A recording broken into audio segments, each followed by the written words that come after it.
Hey friends, tonight we're stepping into a time when beauty wasn't glamorous at all, it was brutal. Imagine this, it's the Middle Ages, and if you want to be called beautiful, you have to look almost lifeless. Pale skin so white it looks ghostly, cheeks carved thin, and eyes so dark they seem bruised. Terrifying, isn't it? You wouldn't last a day under these rules. But don't worry, this is just a bedtime story from history. Before we begin, take a second to like the video and subscribe if only you genuinely like what I am doing here. Your support keeps these stories alive. And drop a comment telling me what time it is and where you're watching from. I always love knowing who's wide awake with us around the world. Now, dim the lights, maybe put on a soft fan for that sleepy background hum, and let's step into a cold stone chamber where beauty could cost you everything. Picture this. It's the year 1382, and you're sitting in a dim stone chamber somewhere in northern France. The air is damp and heavy, carrying the faint smell of tallow candles and herbs crushed into pastes. A noble woman leans over a polished bronze mirror, not glass that's far too rare and expensive. Her maid carefully dabs her cheeks with a chalky white paste. It looks soft, almost elegant, but this is no harmless makeup. It's poison. Lead mixed with vinegar, painted across her skin until her face gleams with a ghostly pallor. She looks less alive and more like a corpse, and yet, this is beauty. In the Middle Ages, beauty wasn't just vanity. It wasn't about wanting to look good for yourself. It was survival, reputation, and often your only weapon. Pale, thin, almost sickly women were praised as the most desirable. Not because people loved that look, but because it meant one thing: you were wealthy enough to avoid the sun. Pale skin proved you didn't work the fields. You didn't sweat in the dirt. You were delicate, refined, untouchable. The darker your skin, the lower your place in society. So the obsession grew, and women across Europe risked everything to chase it. But chasing it came at a cost. That white paste her maid applied, it wasn't just whitening her skin. It was slowly killing her. Lead seeped into her bloodstream, weakening her muscles, rotting her teeth, and clouding her mind. Some women used arsenic in their creams or mercury in their powders because a deathly glow was worth more than health. They called it Venetian ceruse, and it was the fashion of the powerful. Imagine walking through a court filled with women whose faces gleamed like ghosts, and behind every smile, poison was eating them alive. And pale skin wasn't the only demand. Imagine sitting for hours while strands of your hair are plucked out one by one. Not from your head, but from your forehead. Yes, your forehead. Because the fashion of the day demanded a high, rounded brow. A low hairline? That was crude, unfashionable, unworthy of nobility. So women burned away or plucked their hair until their foreheads stretched wide and unnatural. Sometimes even the eyebrows went too, leaving the face alien, otherworldly, and supposedly beautiful. Pain was part of the process, and it didn't matter. If you weren't willing to suffer, you weren't fit for court. Now think about this. Beauty in this world wasn't health, it wasn't joy. It was fragility. Sunken cheeks, thin frames, delicate bodies that looked close to breaking. To be robust or strong was not desirable. Strength belonged to peasants, to workers, to women who toiled in fields. Nobility had to look fragile, untouchable, on the edge of collapse. And so some starved themselves, others hid behind layers of poison, all in pursuit of a standard that was designed to strip them of life itself. Take a moment and imagine walking into a medieval banquet hall. You don't see radiant women glowing with color and laughter. You see pale faces powdered white, lips barely tinted, eyes shadowed so dark they look bruised. You see foreheads stretched high and hairlines carved back. You see fragility on display as if it were wealth. And you realize, in this time, to be beautiful meant to look half dead. But here's the haunting truth. These weren't just personal choices. They weren't just trends you could ignore. If you didn't play along, you were judged. Whispers followed you in the corridors. A woman with color in her cheeks? Clearly she was low-born, or worse, immoral. A woman with strong features? too masculine, too sinful. In medieval Europe, beauty and morality were tied together. If you were ugly, you weren't just unfashionable, you were unworthy. And that made beauty not just dangerous, but inescapable. We've only just touched the surface of these rules. The pale faces, the plucked hairlines, the fragile bodies, they were only the beginning. The deeper we go, the stranger it gets. Women swallowing mixtures of vinegar and herbs to bleach their insides.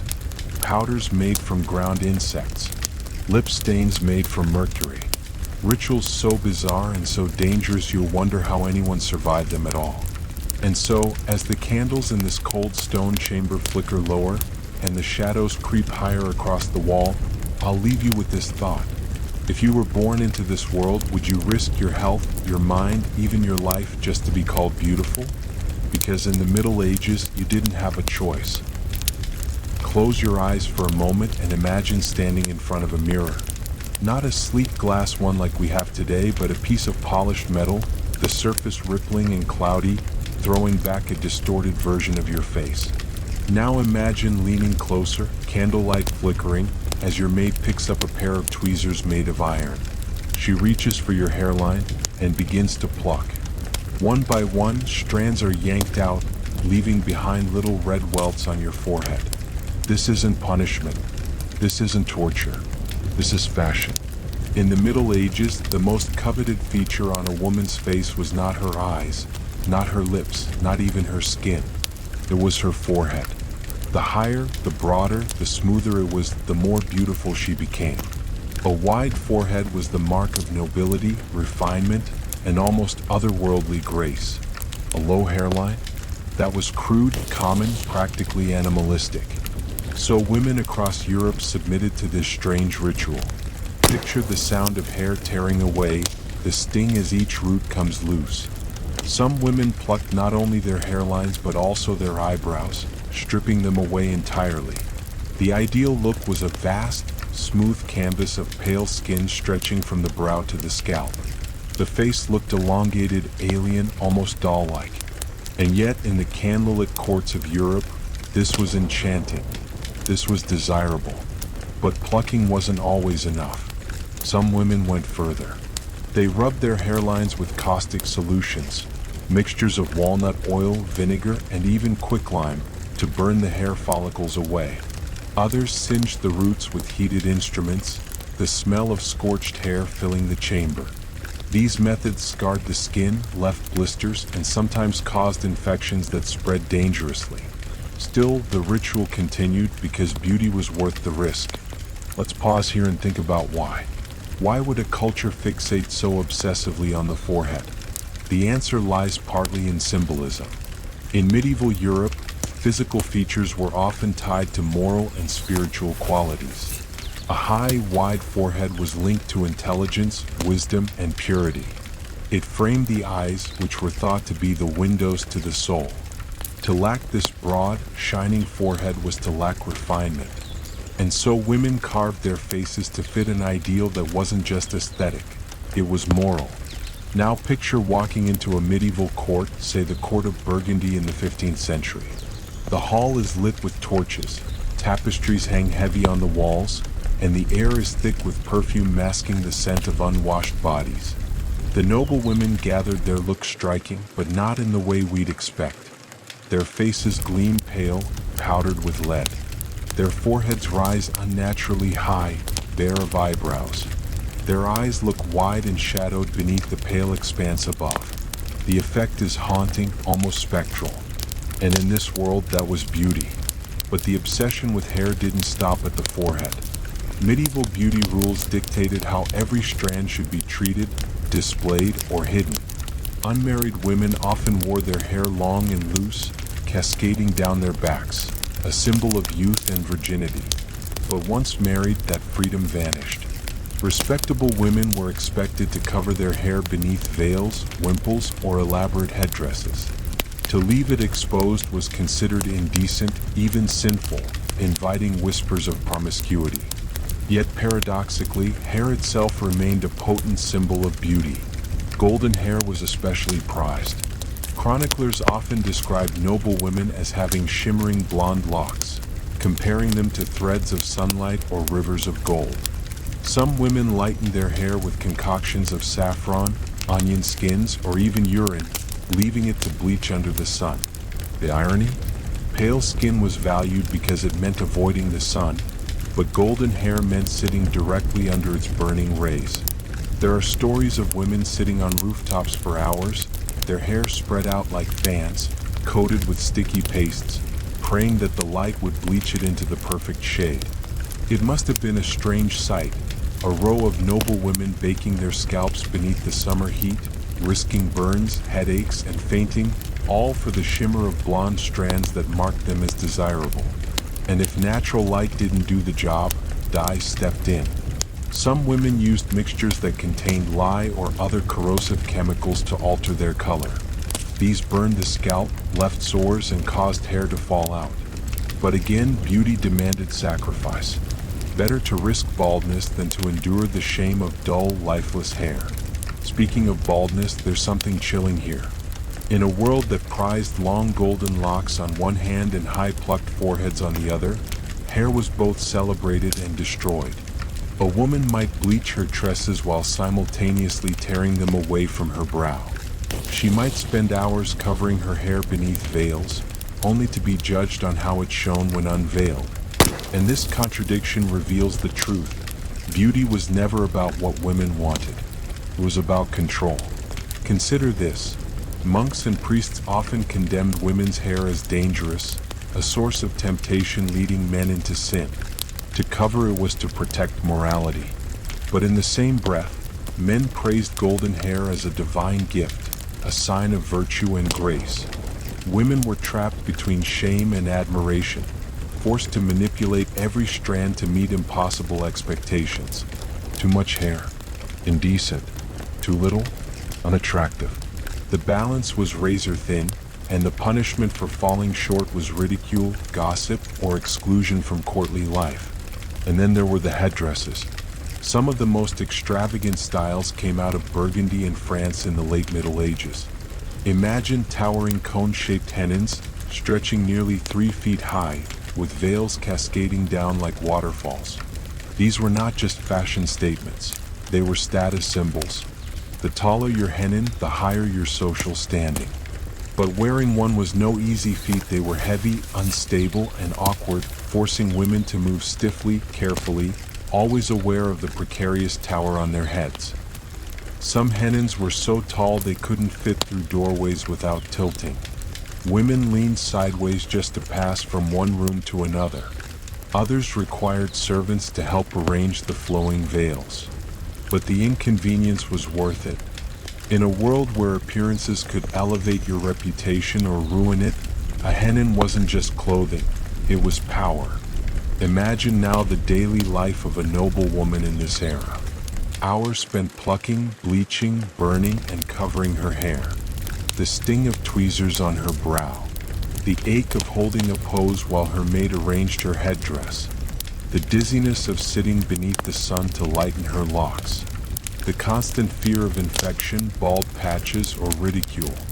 And yet when she entered a hall, when she stood among her peers, she was judged in a single glance. Was her forehead high enough? Her hair golden enough? Her headdress tall enough? Beauty was performance, and every mistake carried consequences. And here's where it gets darker. These rituals didn't just shape how women looked, they shaped how they lived. A woman's chances of marriage, her position at court, even her ability to influence politics or secure alliances, could depend on whether she met the beauty standards of the day. Hair and foreheads might seem trivial, but in the brutal logic of the Middle Ages, they were weapons and shields. Now think about this. Somewhere in a chamber not far from where you sit, a young girl is weeping as her mother's maid plucks away her hairline. She is 12, maybe 13, and she doesn't understand why this pain is necessary. But her mother knows. Without it, her daughter might be overlooked, dismissed, left without a marriage that could secure her future. The girl's tears don't matter. The plucking continues. Because in this world, beauty is not a choice. It is destiny. And as the night deepens and the fire in the hearth dies down to glowing embers, you can almost hear the echo of those tweezers snapping shut, the faint smell of scorched hair drifting through the stone corridors, and the whispers of courtiers measuring one another's worth not by character, not by kindness, but by the stretch of a forehead and the shimmer of golden hair. We've walked into a world where pain and appearance are bound together so tightly that no one can escape. And yet, as strange and cruel as these rituals are, they are only one part of the puzzle. Because if you thought plucking your hairline or baking under the sun was brutal, wait until you hear what medieval beauty demanded of women's bodies themselves. That's where we're heading next. The chamber is colder tonight. The flames in the hearth have dwindled to glowing coals, and the air feels heavy, thick with the scent of something acrid, vinegar, crushed herbs, a faint metallic tang. On the table before you sit jars and bowls, their contents strange and dangerous. This is the apothecary of beauty, and every substance here carries a secret. Some promise allure, some promise status, and some promise death. The pursuit of pale skin was already dangerous, but the recipes women followed to achieve it were nothing short of lethal. One of the most popular mixtures, known as Venetian ceruse, was a paste made of white lead mixed with vinegar. Smooth, glossy, easy to spread, it created the perfect ghostly complexion. But what it really did was seep poison into the blood.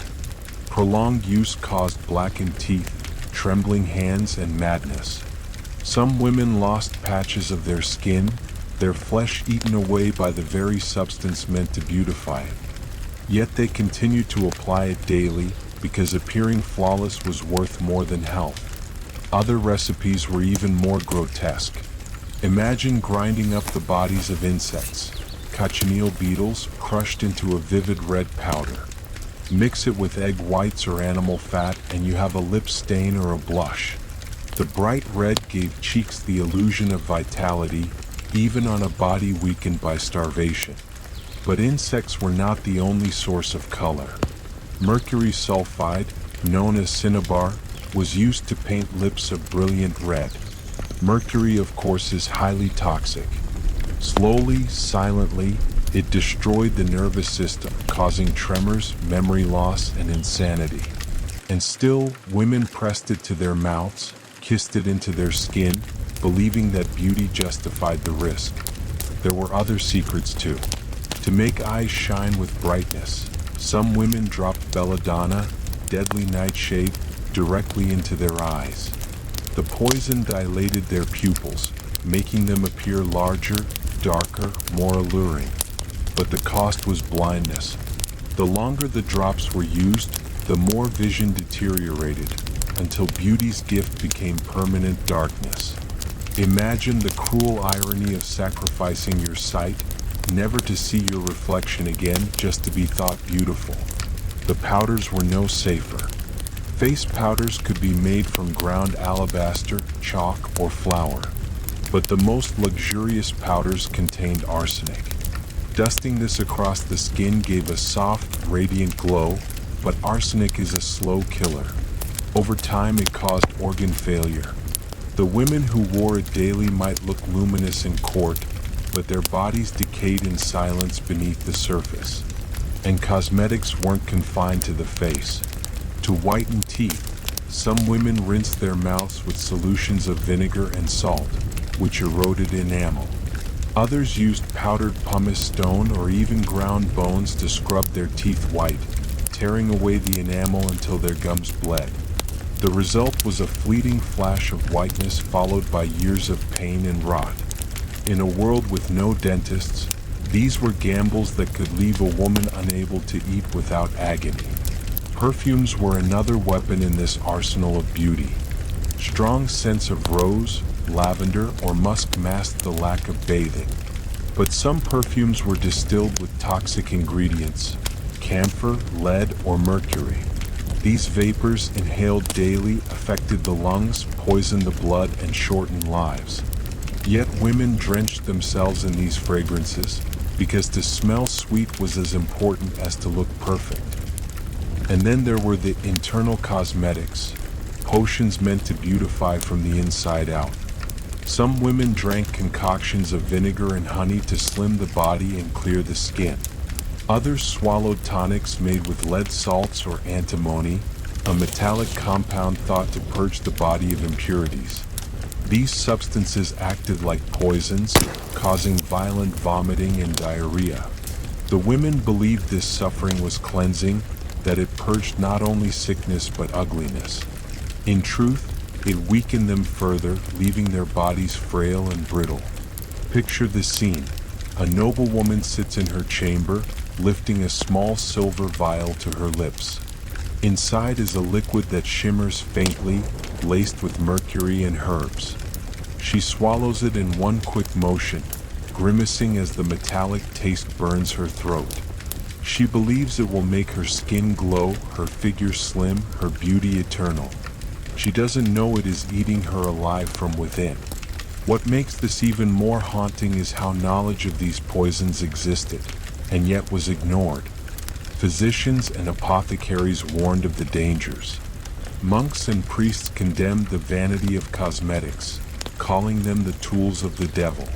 But women kept using them. Why? Because the pressure of beauty was heavier than the fear of death. To appear plain was to be invisible. To appear flawed was to be ridiculed. And so they reached for the jars, the powders, the poisons every day. It wasn't only women, of course.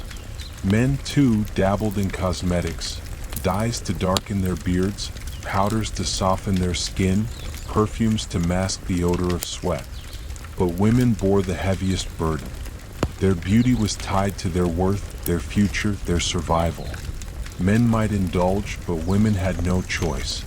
And here's the strangest part. Many of these recipes survived for centuries.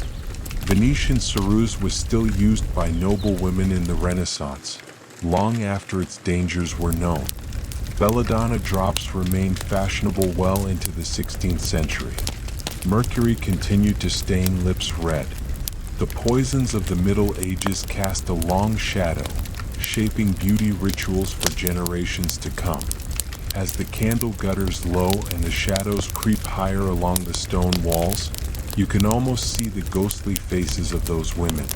Pale, powdered, flawless on the surface, but hollowed out, broken, and poisoned beneath.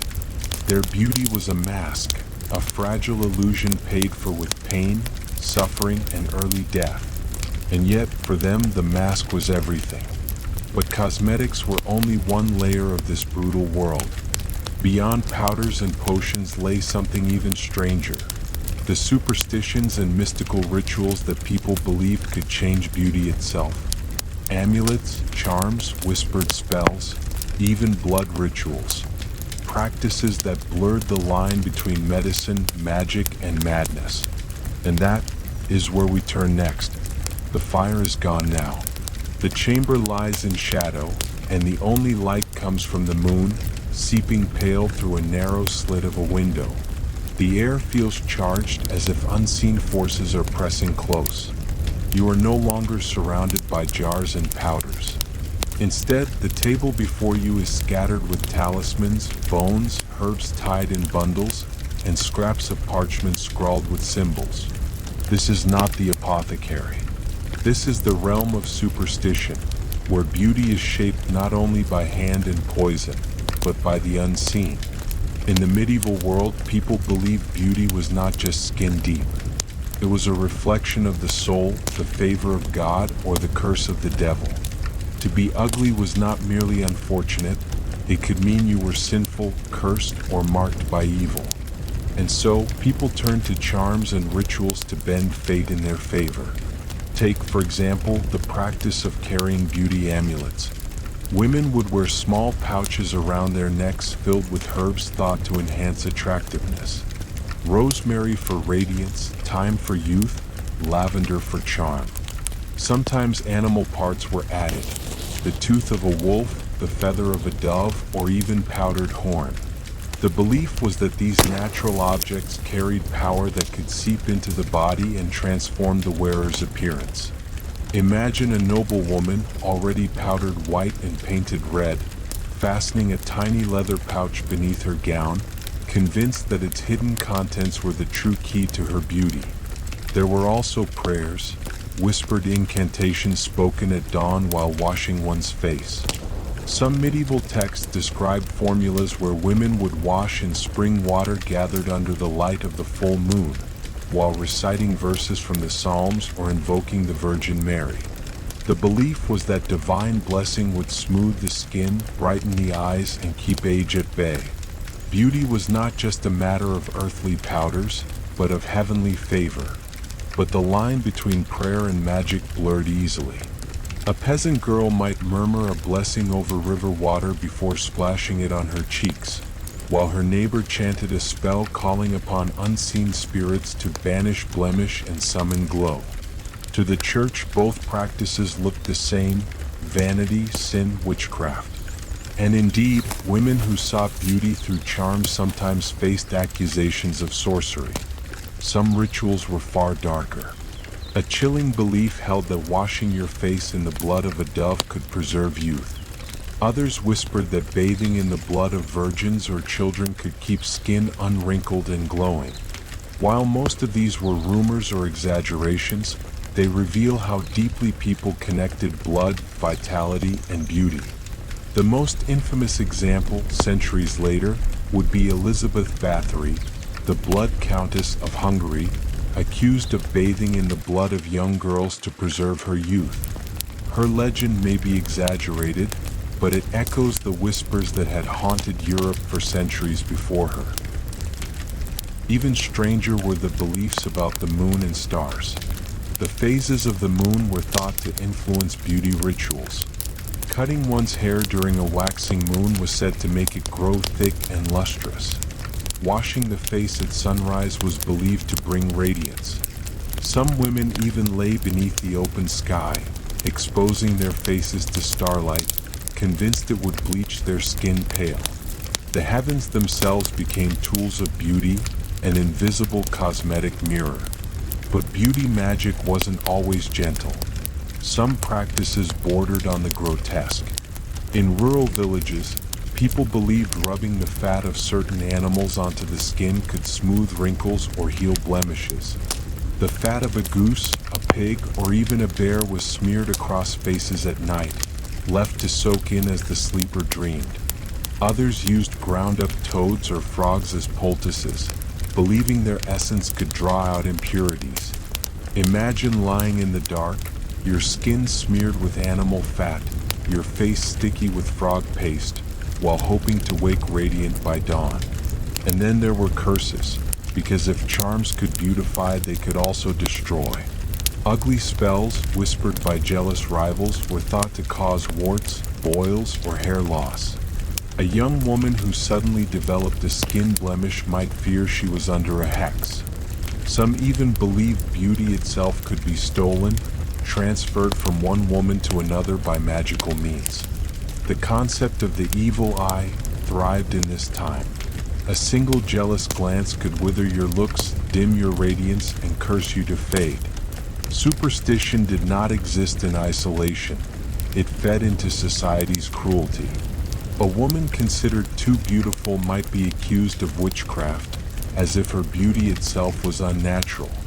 Conversely, a woman judged ugly might also be accused, her flaws seen as marks of the devil.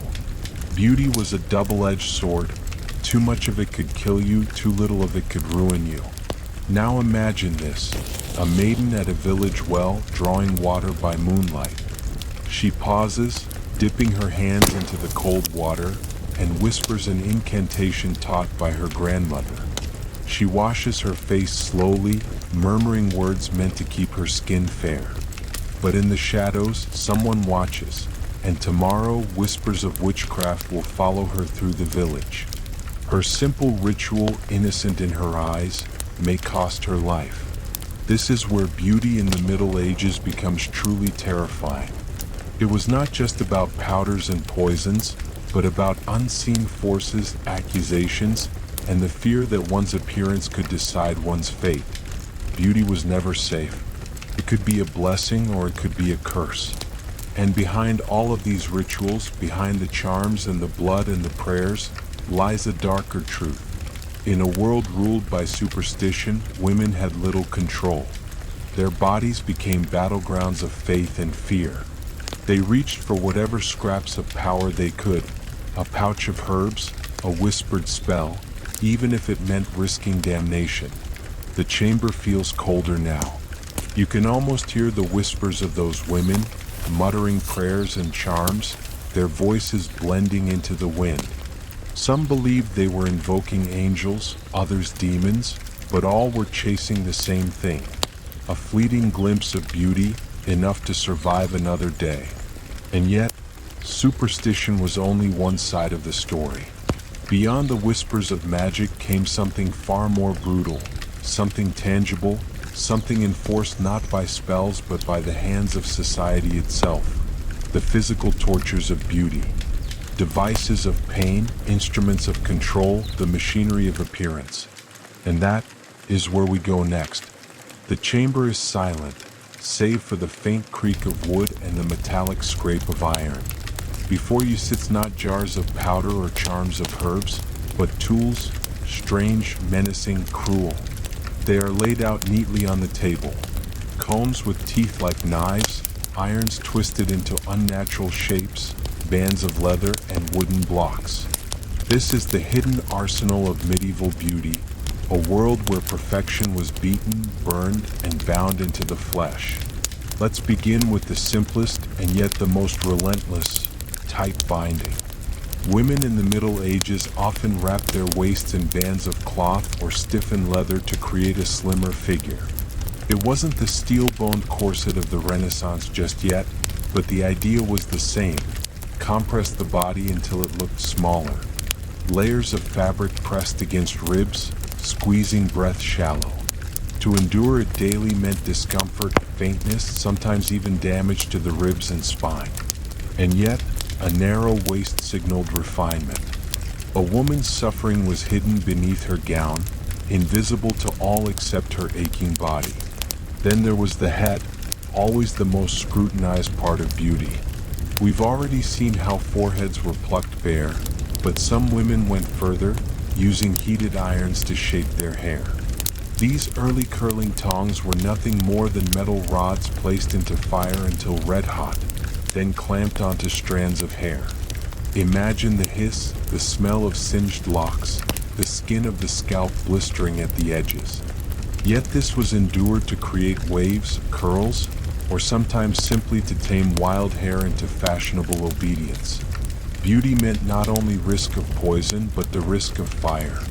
The skin, too, was a battlefield. Some women used abrasive tools, pumice stones, rough cloths, even sharp knives, to scrape away blemishes, moles, or scars. In an age without antiseptics, this was agony, and infection often followed. But smooth skin was so prized that women willingly carved themselves raw. A blemish was not merely unattractive. It was believed to be a sign of moral corruption, of sin written upon the flesh. Better to bleed, they thought, than to be branded impure. And then there was dentistry, or the medieval nightmare that passed for it. To whiten teeth, as we've said, women rubbed with vinegar or ground bones. But to straighten teeth or reshape jaws, crude devices were sometimes employed. Wooden wedges, iron clamps, or simple brute force. Picture sitting in a chair as someone forces a piece of wood into your mouth, prying teeth apart, the gums splitting, blood dripping down your chin, all for the hope of a straighter smile. Dentistry was not science here. It was torture disguised as beauty. Clothing itself became an instrument of pain. Shoes with elongated toes, stuffed with moss or wool, forced feet into unnatural positions. Long, pointed shoes called polanes bent toes forward sharply, deforming the foot over time. Women bore it because long shoes were elegant, just as centuries later high heels would be. The body was reshaped, twisted, and broken in silence, all to follow the whims of fashion. Let us not forget the strangest tool of all, the lead mask. In some regions, women would coat their faces in paste and then cover themselves with a thin metal mask, heated gently to bake the cosmetic into the skin. The sensation was suffocating, hot, heavy, and airless. Imagine lying still beneath a burning mask of lead, sweat trickling down, lungs gasping, all to trap poison deeper into your pores. Some fainted, some burned, some scarred permanently. But those who emerged without incident were praised as radiant. Even bathing, which might sound gentle, could become a ritual of pain. Hot baths infused with harsh herbs, vinegar, or even lime were used to strip oils from the skin, leaving it pale but raw. The sting of lime or salt against bare flesh was excruciating. Some women endured these baths regularly, emerging red, blistered, but convinced they were purified, cleansed, beautiful. And then the eyebrows, plucked thin, sometimes erased entirely and redrawn with soot or charcoal. But for some, even that wasn't enough. Accounts survive of women singeing brows away with small candles, holding flames so close that the hair curled, crisped, and vanished. The skin blistered, the eyes watered, and the stench filled the air. But fashion demanded a smooth, high brow. Everywhere you look in this chamber of beauty, the tools glint with menace. And yet they were normalized. Pain was not considered cruelty, it was simply the price of desirability. To bleed, to burn, to suffocate beneath cloth or iron. These were everyday acts in the theater of appearance. But perhaps the most haunting truth is this: children too were not spared. In wealthy families, young girls were groomed from an early age, their brows plucked, their waists bound, their diets controlled. A child of 7 might already feel the sting of tweezers or the ache of tightened cloth. Innocence was reshaped before it even had a chance to bloom.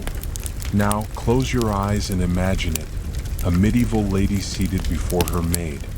The maid heats an iron rod in the fire until it glows red, then clamps it onto her mistress's hair.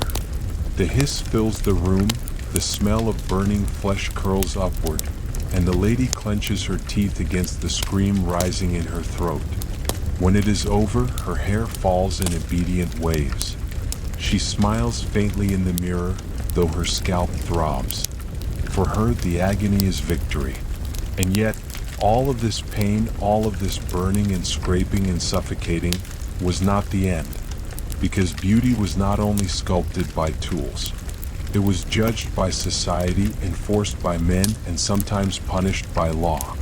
For some women, beauty was not merely a cage they built for themselves, but one imposed on them from outside. That is where we go next. The chamber feels different tonight. Not the hush of poison jars, nor the hiss of burning irons, but something heavier, the weight of many eyes watching. The sense that your every feature, every flaw, every flicker of imperfection could be measured, whispered about, and judged. This was medieval society. And in this world, beauty wasn't just vanity. It was law. From the moment a girl was born, her appearance determined her path. A noble daughter who grew into beauty could be married into power, her face a currency as valuable as land or gold. A plain daughter, however, might be hidden away in a convent, her life reduced to prayer and silence. Beauty opened doors. Ugliness closed them. The stakes were life itself. But it went further. Communities enforced strict expectations about appearance. In many towns, there were sumptuary laws, legal codes dictating what people could wear. Bright fabrics, rich furs, glittering jewels, these were reserved for nobles.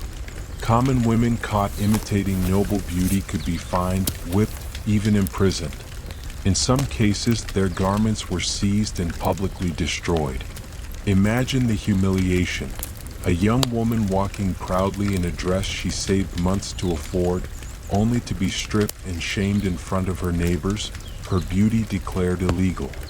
The church, too, cast its shadow over beauty. Priests warned that vanity was sin, that women who painted their faces were tools of the devil. And yet, paradoxically, women were expected to be beautiful. For their husbands, for their families, for their communities. It was a trap. Too little beauty and you risked ridicule, invisibility, even accusations of being cursed.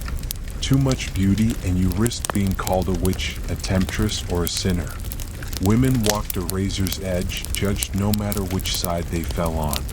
Take the case of Joan of Arc, celebrated for her visions and her courage, but mocked for her appearance.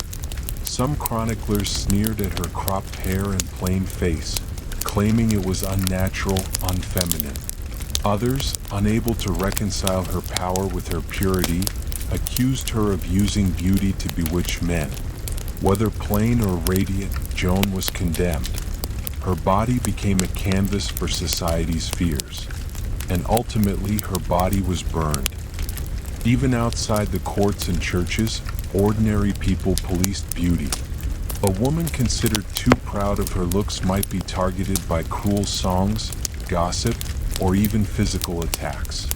Stories circulated of women whose hair was cut off as punishment, their beauty literally shorn away by angry neighbors. Hair, that symbol of youth and allure, became a weapon in the hands of others. And yet, society's judgment could turn deadly.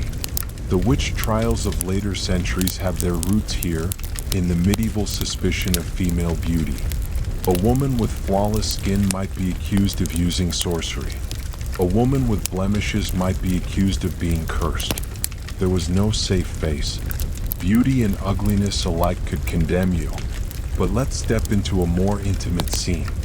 Picture a medieval marketplace, stalls piled with bread, bolts of cloth, baskets of herbs. A young woman passes through, her veil slipping slightly, revealing her pale skin powdered with lead. Whispers ripple behind her. Some admire her beauty, others sneer at her vanity. One man mutters that she must have stolen the powders from her mistress. Another woman shakes her head, saying only a witch could look so unnaturally pale. By the time the girl reaches the far end of the square, her face burns hotter than the sun. Her beauty has drawn every eye, and none of it is safe. It wasn't only whispers. There were punishments too. In some towns, women who were caught using deceptive cosmetics could be publicly scolded, forced to stand in the square with their faces scrubbed raw, the remnants of powder smeared and mocked. The message was clear. Beauty could lift you up, but if you were caught, it could also destroy you. And men were not innocent in this system. Husbands controlled their wives' appearances, sometimes violently. A woman who spent too much time adorning herself might be beaten for vanity. A woman who failed to keep herself attractive might be beaten for neglect. Beauty was demanded and yet punished. It was a trap with no exit. Perhaps the most haunting judgment of all was time itself. As women aged, their value in society often crumbled. Wrinkles, gray hair, a bent spine. These became marks not of wisdom but of decline. Older women were mocked, feared, or ignored, their faded beauty treated as a kind of failure. Some resorted to harsher and harsher treatments, stronger poisons, more desperate rituals, trying to cling to youth. Others withdrew into shadow, knowing that the world no longer cared to see them. Society turned beauty into a battlefield. To survive, women had to endure the poisons, the pain, the judgments. To fail was to vanish, or worse, to be condemned. And through it all, one truth lingered: beauty was never truly theirs. It belonged to the eyes of others, to the laws of men, to the whispers of the church. The chamber grows colder as you realize this truth. The tools and powders were terrible enough, but the eyes of society were sharper than any blade, more suffocating than any mask. And still, beauty's power did not fade. It lingered, dangerous, intoxicating. Some women embraced it, wielded it like a weapon. Others were crushed beneath it. And it is here, in this clash between beauty and survival, that we uncover the final horrors, the legends of women who pushed the pursuit of beauty too far. the stories that blurred history and myth, women who became monsters in the eyes of the world, or saints of vanity. That is where we turn next. The chamber is darker than ever now. The candles are gone, and only the moon's cold light glimmers on the stone floor. What we are about to hear are not just accounts of powders or punishments, but stories, legends, the lives of women who became symbols of beauty's cruelty, their names spoken with awe, with fear, and sometimes with revulsion. Let us begin with one of the most infamous, Isabeau of Bavaria, Queen of France in the late 14th century. Isabeau was renowned for her beauty, pale skin, striking features, and an elegance that dazzled the French court. But her beauty came at a cost. Chroniclers accused her of extravagance, of poisoning herself with lead-based cosmetics, of ruining the finances of France with her obsession for adornment. Whether true or not, her reputation collapsed into infamy. To her enemies, she was not a queen but a monster of vanity, a woman whose beauty was both her crown and her curse. Even centuries later, Isabeau is remembered less for her role in politics than for her painted face and whispered scandals. Then there is Agnes Sorel, the mistress of King Charles VII of France. Known as the most beautiful woman in Christendom, Agnes made pale skin and exposed décolletage fashionable at court. But she also paid the price. To keep her appearance flawless, she used the infamous white lead makeup, which slowly poisoned her body. She died young at just 28 years old, her beauty preserved in death but destroyed in life. For some, her fate became a cautionary tale. Beauty might win kings, but it also kills queens. And who could forget Lucrezia Borgia, the daughter of Pope Alexander VI? Though later remembered as a political pawn and unfairly as a seductress, Lucrezia's beauty was her most talked about weapon. Golden-haired, fair-skinned, and radiant, she was adored and envied in equal measure. Yet her name became entangled with rumors of poison, incest, and betrayal. Was she truly guilty of these crimes, or was her beauty itself enough to condemn her? In a world that feared powerful women, perhaps her beauty was the only crime she ever committed. The chamber is quiet now. The torches have burned out, the moon has slipped behind the clouds, and all that's left is the faint trace of footsteps echoing in history's halls. We've wandered through a world where beauty was never gentle, where powders poisoned, where foreheads were carved into symbols of status, where pain was worn as proudly as jewels. We've seen queens ruined, girls forgotten, and legends that still whisper to us centuries later. And yet, even knowing all of this, beauty still holds its power. Not the same rules, not the same poisons, but the same spell. We still chase it, we still measure it, we still let it haunt us. Perhaps that is the final cruelty of beauty. It never truly dies. But for tonight, you can let it rest. Close your eyes, leave the cold chambers of the past behind, and drift into sleep knowing you've heard the hidden stories they rarely tell. If you found yourself lost in this journey, if these stories stirred something in you, then don't forget to subscribe, like, and share. Not because you must, but because it helps keep these forgotten voices alive. And there are so many more waiting to be told. Now take a breath. Let the darkness settle. And until the next story, good night.